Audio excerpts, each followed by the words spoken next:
যারা আজকে এখানে উপস্থিত আছেন, আমাদের দেশের জাতির অত্যন্ত বরেণ্য নেতৃবর্গ, আমাদের বুদ্ধিজীবীবৃন্দ এবং আজকের এই সভায় উপস্থিত আমাদের ভাই ও বোনেরা, সবচেয়ে বড় যেটা আমাদের যারা এই জুলাইয়ের যে অভ্যুত্থান, সেই অভ্যুত্থানে যারা আহত হয়েছেন তারা এখানে অনেকে আছেন, যারা শহীদ হয়েছেন তাদের আত্মীয় স্বজনরা এখানে আছেন, তাদের সকলকে আমার সালাম, আসসালামু আলাইকুম। বিষয়টা এতই গুরুত্বপূর্ণ যে আমি আসলে এত স্বল্প সময়ের মধ্যে এটা আমার কথাগুলো বলা, সেই সঙ্গে অন্যদের কথাগুলো শোনা, এটা বোধহয় আমার পক্ষে সম্ভব হচ্ছে না। সেই জন্য আমার নিজেরই আমি অত্যন্ত দুঃখিত বোধ করছি। বাংলাদেশ একটা অত্যন্ত সবচেয়ে জটিল একটা রাজনৈতিক সময়ের মধ্যে দিয়ে যাচ্ছে। এই সময়টার মধ্যে আমাদের যে কাজটা আমাদের উপর পড়েছে, সে কাজটা হচ্ছে যে ভবিষ্যতের বাংলাদেশকে আমরা যেন আমাদের স্বপ্নের মতো করে দেখতে পারি, সেই বিষয়টাকে কতটা স্থির করা যায়, নির্ধারণ করা যায়। আজকে যে প্রশ্নগুলো সামনে এসছে, আমি খুব সংক্ষেপে চলে আসছি সামনের দিকেই। সে প্রশ্ন এসছে যে আপনার ঐক্য, এরা যেটা নির্ধারণ করেছেন সংস্কার, নির্বাচন। আজকে 53 বছর পরে, এটা আমাদের দুর্ভাগ্য জাতিগতভাবে যে 53 বছর পরে আজকে আমাদেরকে এই বিষয়গুলো নিয়ে আলোচনা করতে হচ্ছে। আমাদের খুব ভালো হতো যদি আমরা প্রথম থেকেই এই বিষয়গুলো নিয়ে কাজ করে একটা জায়গায় এসে পৌঁছতে পারতাম। আমরা এই ফ্যাসিবাদের বিরুদ্ধে 1912 সাল থেকে আমি আমাদের দল থেকে বলতে পারি, অনেক যারা রাজনৈতিক নেতৃবর্গ আছেন, আমরা কিন্তু সংগ্রাম শুরু করেছি, তাদের বিরুদ্ধে আমরা অবস্থান নিয়েছি। সেই সময়ে আমাদের অনেক রাজনৈতিক নেতাকে হত্যা করা হয়েছে, অনেক রাজনৈতিক নেতাদেরকে পঙ্গু করা হয়েছে, কারাগারে দেওয়া হয়েছে, এবং দীর্ঘ বছরগুলো ধরে আমরা যারা ফ্যাসিবাদের বিরুদ্ধে সংগ্রাম করছিলাম, আমরা কিন্তু সেই লড়াইটা করছি। আমার দলের কথা আমি বলতে পারি, যেটা আমার বলা উচিত বলে আমি মনে করি, সেটা হচ্ছে আমাদের দলেই আমার 60 লক্ষ মানুষের বিরুদ্ধে মিথ্যে মামলা রয়েছে। আমাদের 700-র উপরে নেতা কর্মীকে গুম করে দেওয়া হয়েছে, প্রায় 20,000-এর উপরে বেশি মানুষকে আপনার হত্যা করা হয়েছে। আয়না ঘরের কথা আপনারা সবাই জানেন। ফাঁসি দেওয়া হয়েছে বিশিষ্ট রাজনৈতিক নেতৃবর্গকে। এই একটা অবস্থার প্রেক্ষিতে আমরা কিন্তু কখনো থেমে থাকিনি। আজকে যে কথাটা হচ্ছে সোচ্চার হওয়া, সেই সোচ্চার আমরা প্রথম থেকেই থাকার চেষ্টা করেছি। তখন আমরা অনেককে আমাদের সাথে পাইনি, এখন আমরা তাদেরকে সামনে দেখছি, আমাদের খুব ভালো লাগছে, আমরা আরো বেশি অনুপ্রাণিত বোধ করছি। সংস্কার ব্যাপারটা আমরা অত্যন্ত আন্তরিক। আপনাদের অনেকেরই জানা থাকা উচিত যারা রাজনীতির সঙ্গে জড়িত আছেন যে 2016 সালে আমাদের দলের চেয়ারপারসন দেশনেত্রী বেগম খালেদা জিয়া, তিনি ভিশন 2030 একটা আমরা একটা ডকুমেন্ট বের করেছিলাম, যেখানে রাজনৈতিক সংস্কারের কথা খুব পরিষ্কার করে উল্লেখ করা ছিল, এবং যে বিষয়গুলো আমরা পরিবর্তন আনতে চাই সেই বিষয়গুলোর কথা আমরা উল্লেখ করেছিলাম। সেখানেই আজকে যে বিষয়গুলো একদম সামনে চলে এসছে, যে আপনার প্রধানমন্ত্রী এবং প্রেসিডেন্টের যে ক্ষমতা, তার ভারসাম্য রক্ষা করা, এক ব্যক্তি যেন দুইবার আসতে না পারেন প্রধানমন্ত্রী হিসেবে, সে বিষয়টাকে নিশ্চিত করা, এবং একই সঙ্গে আপনার যে 2 কক্ষ বিশিষ্ট পার্লামেন্ট, এটা কিন্তু তখনই, অর্থাৎ 2016 সালেই আমরা কিন্তু এই বক্তব্যটা নিয়ে এসেছিলাম। আমরা এটা আলোচনার জন্য দিয়েছিলাম, জনগণের সামনে পেশ করেছিলাম। পরবর্তীতে 2022 সালে আমি তখন জেলে চলে গেলাম, আমরা বেশ অনেকেই জেলে গেলাম। সে আপনাদের মনে থাকার কথা, গোলাপবাগে একটা জনসভার মধ্যে দিয়ে আমরা প্রথমে 10 দফা, এবং পরে সমস্ত রাজনৈতিক দলগুলো আপনারা সেটাকে সমর্থন করেন। পরে সমস্ত রাজনৈতিক দলগুলোর সঙ্গে যারা ফ্যাসিবাদের বিরুদ্ধে আমরা আন্দোলন করছিলাম, তারা আমরা কিন্তু একসাথে আলোচনার মাধ্যমে আমরা 31 দফা আমরা একটা কর্মসূচি, সংস্কারের কর্মসূচি আমরা নির্ধারণ করি। এখানে মান্না আছেন, জুনায়েদ সাকি আছেন, আমার অন্যান্য রাজনৈতিক বন্ধুরা আছেন, তাদের সঙ্গে আলোচনা করেই দীর্ঘ 2 বছর আমরা এটার উপর আলোচনা করেছি। আমাদের যারা প্রখ্যাত এই বিষয়গুলোতে আপনার বিশেষজ্ঞ, তাদের সঙ্গে কথা বলা হয়েছে, বারবার বসেছি। ডক্টর আলী রিয়াজ আছেন, তার সঙ্গেও কথা হয়েছে, অনেকের সঙ্গেই তখন আমরা এই কথাগুলো বলেছি, আলোচনা করে নির্ধারণ করেছি।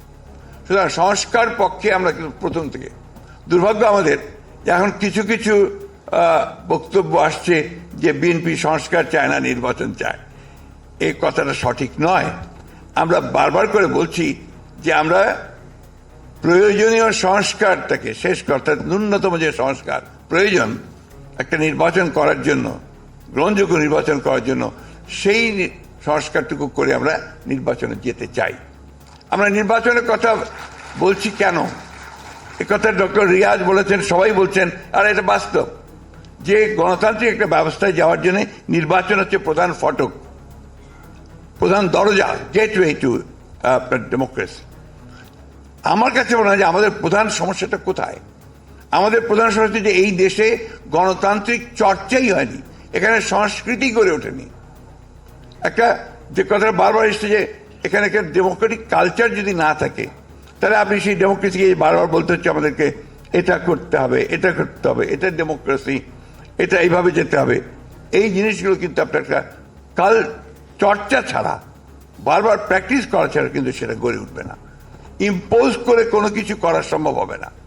আপনি যেমন আমি বলি, কেয়ারটেকার গভর্নমেন্ট সিস্টেম আপনার আমরা 3টে ইলেকশন করেছি।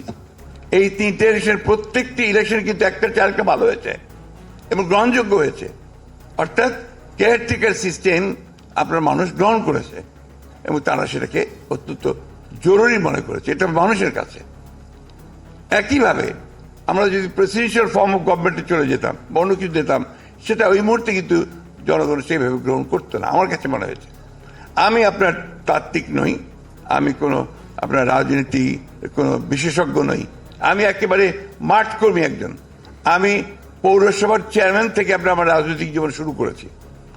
অর্থাৎ একেবারে তৃণমূল পর্যায়ের মানুষগুলোর সঙ্গে আমি কাজ করে করে আমি এই পর্যায়ে এসেছি। আমার যেটা ধারণা যে আপনি জনগণকে বাদ দিয়ে কোনো কিছু করা সম্ভব হবে না, আপনার জনগণকেই তৈরি করতে হবে আপনাকে।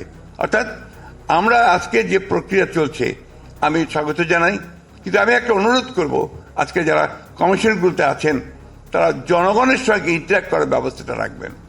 ডক্টর রিয়াজ বলেছে যে তাদের কাছে 1 লক্ষের ওপরে বিভিন্ন প্রস্তাব এসছে, খুব ভালো কথা। অ্যাট দি সেম টাইম আমি যেটা মনে করি যে তারা যদি, আমি শুনেছি যে তারা তাদের প্রস্তাবটাকে তৈরি করে গভর্নমেন্টের হাতে দেবেন এবং গভর্নমেন্ট তখন আপনার পলিটিক্যাল পার্টিগুলোর সঙ্গে বসবেন। ওনারাই যদি আগে পলিটিক্যাল পার্টিগুলোর সঙ্গে বসতেন, আমার মনে হয় সেটা বোধহয় আরো ইফেক্টিভ হতো, আরো ভালো হতো, এটা আমার কাছে মনে হয়। এখন গভর্নমেন্ট বসবেন, গভর্নমেন্টের সঙ্গে আলোচনা হবে, আলোচনা আরো সময় লাগবে। যত বেশি সময় যাবে আমার কাছে মনে হয়, আমাদের কাছে মনে হয় যে সমস্যাগুলো তত বাড়বে। আসল জায়গায় তো প্রবলেম তো অন্য জায়গায়। আপনি এগুলো ইমপ্লিমেন্ট করবেন কাদের দিয়ে? আপনার প্রশাসন, ইউর গভর্নমেন্ট মেশিনারি, সেই গভর্নমেন্ট মেশিনারি তো পুরোপুরিভাবে এখনো ফ্যাসিবাদের আপনার মধ্যে আছে, এতটুকু পরিবর্তন হয়নি। একটা ফাইল নড়েন, আপনার ছাত্রদের যা আহত হয়েছে তাদের চিকিৎসার ব্যবস্থা কোথায় আটকে আছে খুঁজে বের করে দেখবেন ওই ফাইল দিয়ে আটকে আছে, প্রবলেমটা ওইখানে হয়ে আছে। এই বিষয়গুলোতে আমাদেরকে ধরতে হয়। যে ডক্টর দেবপ্রিয় এখানে আছেন, ডক্টর মুস্তাকও বলেছেন যে কাঠামোটা যদি না থাকে, সেই কাঠামো না থাকলে আমরা ওপর থেকে শুধু চাপিয়ে দিলেই আমরা দ্রুত কোনো কিছু করতে পারবো না। তাই আমাদের স্ট্রাকচারটাকে ঠিক করতে হবে, প্রতিষ্ঠানগুলোকে ঠিক করতে হবে। সেই প্রতিষ্ঠানগুলোকে যদি আমরা গণতন্ত্রের উপযোগী করে গড়ে তুলতে পারি, তাহলেই আমরা গণতন্ত্রকে সফল করতে পারবো। মন মানসিকতাটা খুব বড় জিনিস, মাইন্ডসেট। আমার তো মাইন্ডসেটই হয়েছে যে কথাটা কিছুক্ষণ আগে ডক্টর মুস্তাক বলেছেন, আমার খুব ভালো লেগেছে যে একটা বন্দোবস্ত তো ছিল, টাকা দেব, কাজ করিয়ে নেব, ভালো, সমস্যা নাই। কিন্তু এখন তো আপনি অন্য সিস্টেমে যাচ্ছেন, তো সেই মাইন্ডসেটটা তো তৈরি করতে হবে। ওই তৈরি করার জন্য আপনার চর্চা দরকার।